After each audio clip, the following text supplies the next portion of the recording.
Hi, I'm Anjali. A lot of you probably know me from my live sessions, and yes, I am a team member of the Fuchsia community.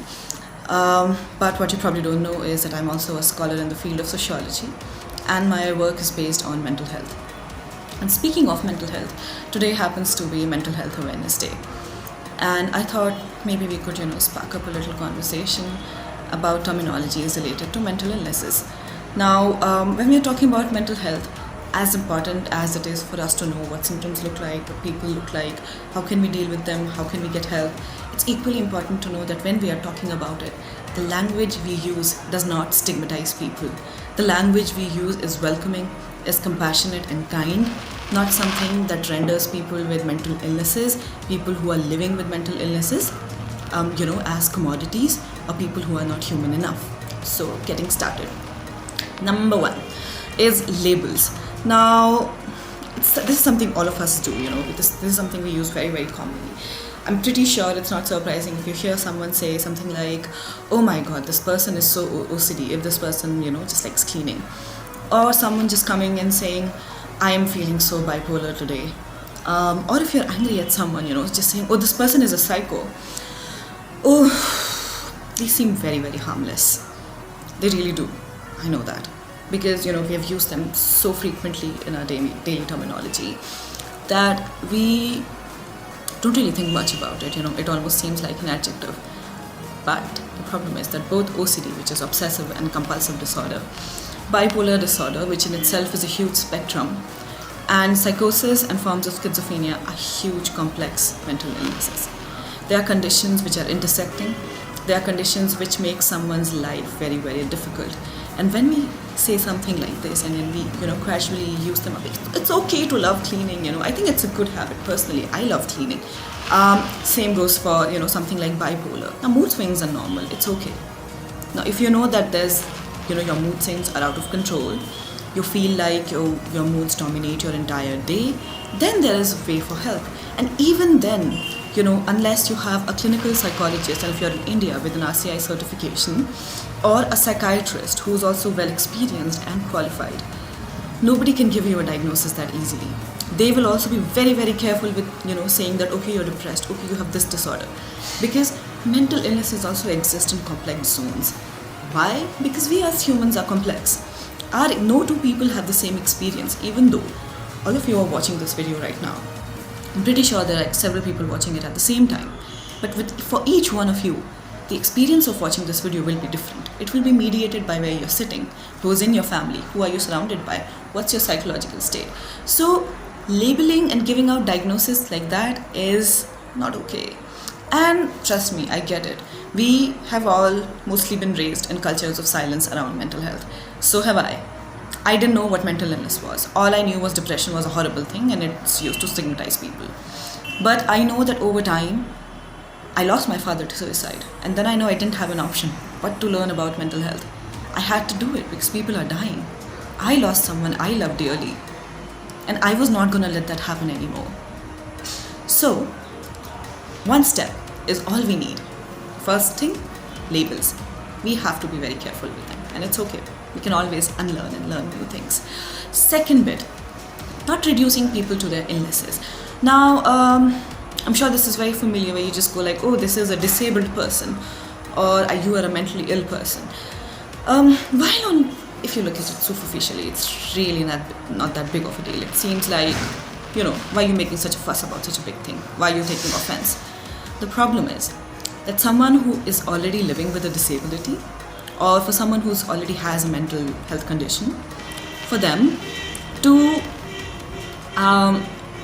be reduced to that diagnosis or to be reduced to an illness or something that they're experiencing can be dehumanizing. I do live and cope with, I'm still grieving for my father. I still cope with anxiety and I cope with different other difficulties and emotional setbacks I have here and there. But that's not the only thing that I do. I do like millions of other things. I love music. I'm a part of the music scene. I love working with Fuchsia. I'm also a writer. I'm also planning to start my own brand. Most importantly, I'm also an amazing dancer. I'm a movement practitioner. And I want to be recognized by these labels. I don't want to be recognized by my illness. Which is why it's important to not reduce people to a label. Instead, you can say something like, this person is perhaps experiencing some mental illnesses. Illnesses, just to be on the safe side, so that you can also, use it as a blanket term, or you call it a mental health condition.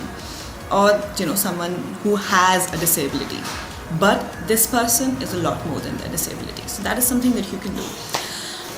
Last but not the least, and this is very, very common, and all of us have, let's just accept it, we've done it in anger, said some things like, oh, are you mentally ill, if you're angry at someone. Or I've seen this widely in the media, especially, when people are criticizing someone or a political leader, just go like, oh, this person has to have a mental illness to say something like that. Or, are you sick? Is there something wrong with you? You need help. And to that, I think that if, I ever have to say, you need help to someone, I will say it in a compassionate manner. I will say it, I think you need help and we can get you help. I will never make it a derogatory thing, because it shouldn't be a derogatory thing. Why is wanting help a bad thing? And why is assholery equated with, mental illnesses? People are horrible because of several other reasons. And, while the popular stigmatized stereotype goes that people with mental illnesses are also, associated with crime, the truth is, and I have research backing this, that people with mental illnesses are actually at the receiving end of crime. If you do a little bit of Google search on this, you will see how terrifying the conditions are, how much people are taken advantage of. So I think we also need to bring forward a shift in this narrative and say that if someone is struggling with a mental illness, or that if someone is, a better word to use for that is also, again, experiencing a mental illness, because, struggle, again, some people can have a problem with that. If someone is experiencing a mental health condition or is coping with it, then a good way to do is, number one, call them a survivor, not call them a victim or a sufferer. Give them agency. They're fighting this mental illness. They're fighting this battle. Yeah. Number two is to, be there. Listen actively. Listening actively is so important. What is active listening? Active listening is when you listen without judgment. When you listen without saying something like, oh, so something similar happened to me back there and then. A better way to end this conversation is, I can understand and I'm here with you. What can I do to help? Honesty, genuine thought, compassion, kindness will go a long way. Same goes when it comes to suicide.